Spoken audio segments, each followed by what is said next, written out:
काठमाडौँको पुस महिनाको त्यो ठिर्याउँदो जाडो, रातको करिब 2 बज्दो हो। घण्टाघरको सुईले आफ्नो लय समातिरहेका बेला रानी पोखरीको भित्तातिर एउटा छाया चल्मलायो। त्यो युवराज थियो। उसको हातमा एउटा पुरानो टेलिभिजनको सर्किट बोर्ड थियो, जसलाई उसले कुनै बहुमूल्य हीरा झैं आफ्नो फाटेको ज्याकेटभित्र लुकाएको थियो। "ए पागल, त्यहाँबाट हट!" परबाट एउटा मत्त प्रहरीको स्वर सुनियो। युवराजले जवाफ दिएन।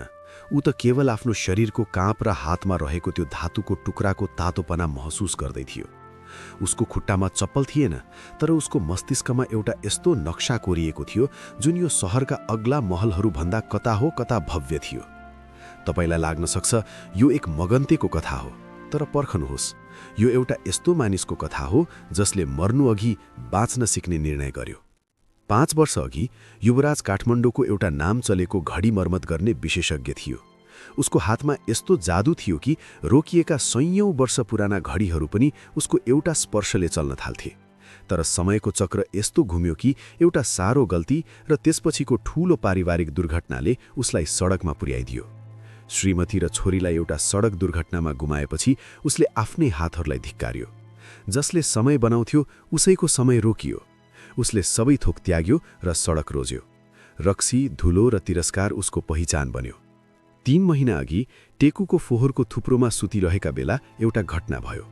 एउटा सानो चराले कतैबाट एउटा सानो धागोको टुक्रा, कतैबाट एउटा सानो सिन्का र कतैबाट अलिकति हिलो ल्याएर उसको छेउके बिजुलीको पोलमा गुण बनाउँदै थियो। युवराजले दिनभरि त्यो चरालाई हेरिरह्यो। चराले एकै पटकमा गुण बनाएको थिएन, उसले त केवल एउटा सिन्का जम्मा गरिरहेको थियो। यति सानो चिजले के हुन्छ र? युवराजले आफैलाई सोध्यो। तर साताको अन्त्यमा त्यहाँ एउटा मजबुत गुण तयार भयो जसले भीषण वर्षालाई पनि झेल्यो।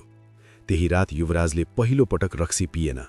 उसले बुझ्यो, पुनर्निर्माणका लागि ठूलो जग चाहिँदैन, मात्र एउटा सानो सुरुवात चाहिन्छ। उसले सहरको फोहोरलाई हेर्ने नजर बदल्यो। मानिसहरूले फालेका बिग्रेका रेडियो, पुराना मोबाइल र धातुका टुक्राहरू उसको लागि कच्चा पदार्थ बने। उसले सडकको कुनामा एउटा सानो पाल टाङ्ग्यो र सहरले बेकार ठानेका वस्तुहरू सङ्कलन गर्न थाल्यो। सुरुमा उसले एउटा सानो टेबल ल्याम्प बनायो, पुरानो बियरको बोतल र फालेको तार प्रयोग गरेर। उसले त्यो ल्याम्प एउटा चिया पसलेलाई 500 रुपैयाँमा बेच्यो। त्यो 500 रुपैयाँ उसको लागि केवल पैसा थिएन, त्यो उसको आत्मसम्मानको पहिलो ईँटा थियो।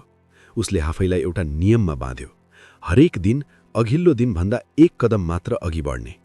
उसले आफ्नो सिपलाई फेरि बिउतायो। अब उसले घडी मात्र बनाउँदिन थिएन, उसले फोहोरबाट कलाकृति बनाउन थाल्यो।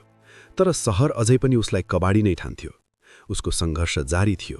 कति रात भोकै सुत्यो ताकि उसले एउटा राम्रो सोल्डरिङ आइरन किन्न सकोस्। एक दिन सहरका एक प्रसिद्ध उद्योगपति जो आफ्नो पुरानो पुर्ख्यौली घडी बिग्रेर चिन्तित थिए, संयोगवश युवराजको त्यो सानो पालको बाटो भएर हिँडिरहेका थिए। त्यो घडी स्विट्जरल्यान्डका ठूला इन्जिनियरहरूले पनि बनाउन सकेका थिएनन्। युवराजले त्यो घडी देख्ने बित्तिकै चिन्यो। त्यो उसको पुर्खाले सिकाएको प्रविधिको एउटा दुर्लभ नमुना थियो। "म यसलाई बनाउन सक्छु," युवराजले आत्मविश्वासका साथ भन्यो। उद्योगपति हाँसे। "सडकमा सुत्ने मानिसले यो करोडौंको घडी बनाउँछ? जा, आफ्नो बाटो लाग।" युवराजले शान्त स्वरमा भन्यो, "मलाई पैसा चाहिँदैन। यदि मैले बनाउन सकिनँ भने म यो सहर छोडेर जानेछु। तर यदि बनाए भने तपाईले मलाई यो सडकको फोहोर व्यवस्थापन गर्ने एउटा सानो कारखाना खोल्न अनुमति दिनुपर्नेछ।" चुनौती स्वीकार गरियो। युवराजले 7 दिन र 7 रात काम गर्यो। उसले कतैबाट पुराना क्यामेराका पुर्जा निकाल्यो, कतैबाट तामाका मसिना तार। उसले कुनै अत्याधुनिक मसिन प्रयोग गरेन। उसले केवल आफ्नो धैर्य र त्यो भङ्गेराले जस्तै एउटा गियर मिलाउँदै गयो। 7औं दिनको बिहान जब घडीको सुईले टिक टिक आवाज निकाल्यो, त्यो आवाज युवराजको पुनर्जन्मको सङ्गीत जस्तै सुनियो। उद्योगपति स्तब्ध भए। उनले युवराजलाई ठूलो रकम दिन खोजे, तर युवराजले पैसा लिएन। उसले केवल एउटा पुरानो गोदाम माग्यो। 2 वर्षपछि त्यही पागल मगन्ते भनिने युवराज आज काठमाडौँको सबैभन्दा ठूलो अपसाइक्लिङ कम्पनीको मालिक छ। तर उसको अफिस कुनै भव्य महलमा छैन, त्यही पुरानो गोदाममा छ। उसको कम्पनीमा काम गर्ने सबैजना पहिले सडकमै बस्ने मानिसहरू हुन्।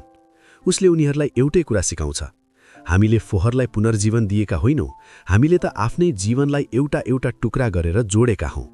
कथाको अन्त्यमा युवराज आज पनि त्यही रानी पोखरीको भित्तामा जान्छ जहाँ उसले त्यो रात प्रहरीको गाली खाएको थियो।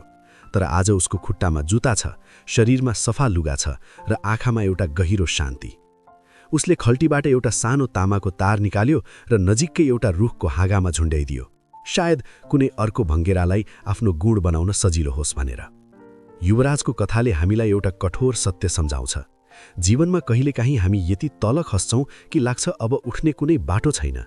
तर बिर्सनु हुँदैन, एउटा विशाल महल पनि एउटै ईँटाबाट सुरु हुन्छ।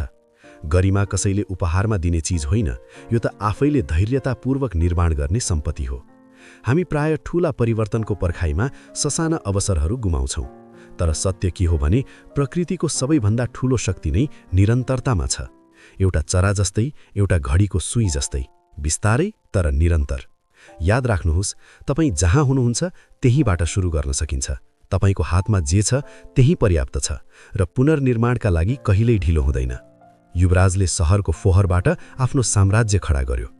तपाईँ आफ्नो जीवनको कुन फोहरलाई मूल्यवान बनाउन तयार हुनुहुन्छ? सुरुवात सानै सही, तर सुरु त गर्नुहोस्। प्रस्तुत कथा तपाईलाई कस्तो लाग्यो?